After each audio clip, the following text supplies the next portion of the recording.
Good afternoon. So, nakahanap kami ng dabong. Uso ngayon ang dabong, uso ang tambo karon nga panahon. So, magkit-kit ka kay amo ni karon ang amo nga sudan. O, di ba? Masarap na dabong. Bimbusyot. So, wala man akong pang slice, ito na lang. Kailangan mapino. No, manipis. So, masarap ito lagyan ng gata, saluyot, okra, at saka gataan, no? Kung merong pasayan, di ba, the best. Or may mga, tawag dito, yung kagang, yung, alimango, ang sarap. Kung kaso wala, mantinir lang ko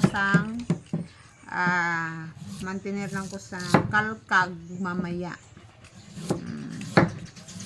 Solve na ang panihapon, gulay-gulay,